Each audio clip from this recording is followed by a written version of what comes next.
Hi everybody, welcome back to Willie's Guitar Room. Here we are, and it's November already, so don't forget to fill your humidifiers. I still will say it again that you need to get a humidity gauge and get something that doesn't require a battery. I would recommend an analog one, not a digital one. It's just easier to see.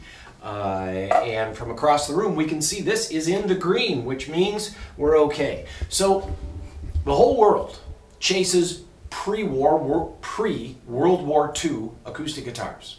All manufacturers try to copy that era. They're made of a little thinner wood generally. The tension then gets them almost like pulling themselves apart, a lot like an old violin.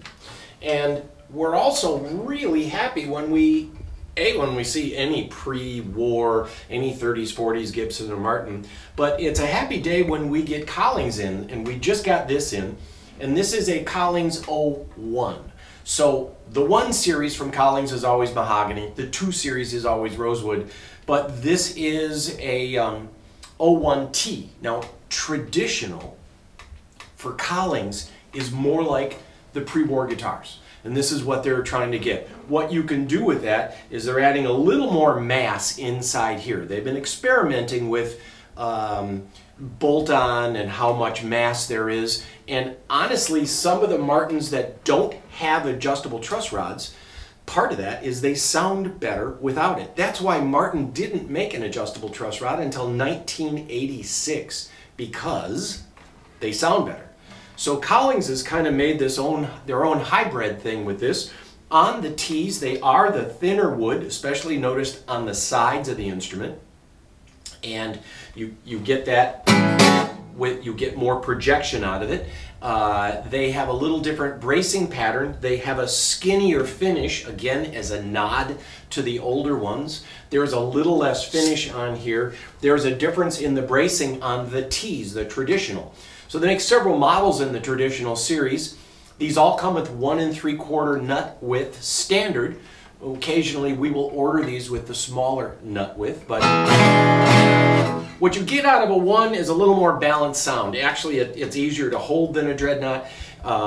Your sound is a little more forward. You got a good crunch.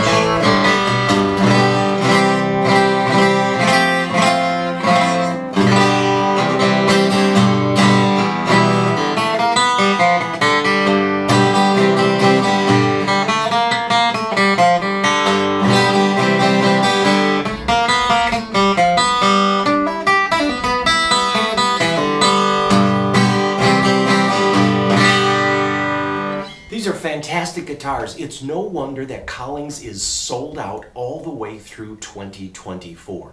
Yeah, we have a few Collings coming in. We've ordered about 60 of them, and they come drizzling in when they feel like it. But we just got this in today. It's early November, and these are big news. And this is again the traditional series. Now, turning to our friends at Martin, I also got in this D18 Authentic used. Yes, used. So the Authentic follows the line of this early pre-war guitar sound. And you get the thinner wood, and back then they were saving wood, and it also is a more traditional way of making things like violins. The wood is a little thinner, and with the tension on it, it is just aching to pop out a note. With these Authentics from Martin, you get the thinner finish, you get the baked Adirondack top. With the Authentics from Martin, everything is aged. Backsides, even the bracing is aged, and all hide glue construction. Now that's not necessarily true, that's an option on the traditional Collings, but on Martins, their Authentics are really a nod towards the original guitars from the 30s. This is a 39 copy. Now,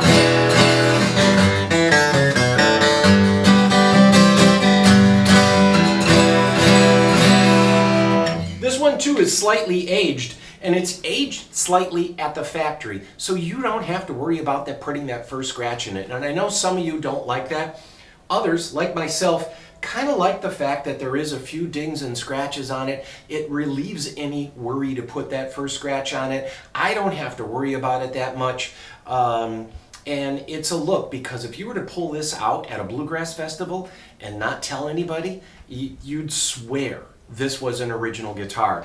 The tortoiseshell binding is aged. The finish is aged. The finish is thinner too, and that accounts for the sound. Now this is a 1 11/16 nut. In 38, they made that neck a little smaller. That's the same neck you'll see on most 40s, 50s, 60s, 70s, 80s, 90s Martins, unless they were special ordered. Now they do 1 3/4 standard, but I rather like this early 1 11/16 nut, and that is 1/16 of an inch smaller than 1 3/4. What this is also, this original neck is copied from Martin's guitars that are in the museum. And this is called a barrel and heel neck shape. And it's pretty big. So for those of you that like a wider nut, you might still like these barrel and heel copies of original Martins. And this being a dovetail neck joint too, has all that impact of having that mass right here that drives it.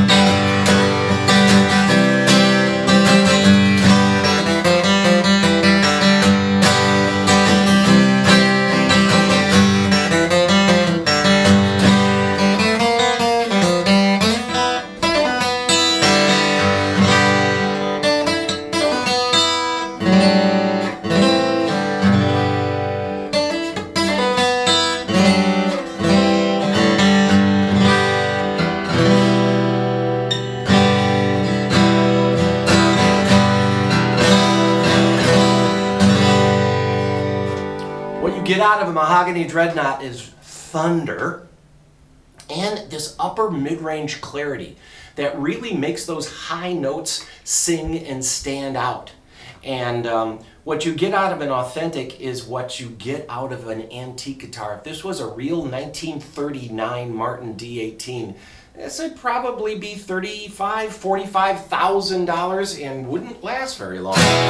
This guitar being used is 55. There's 7 new.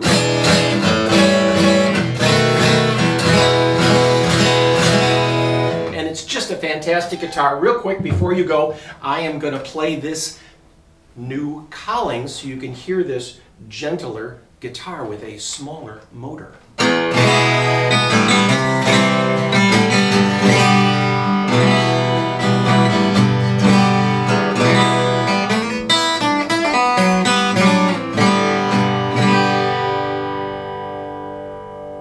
Okay, you guys go back to what you were doing. Thank you.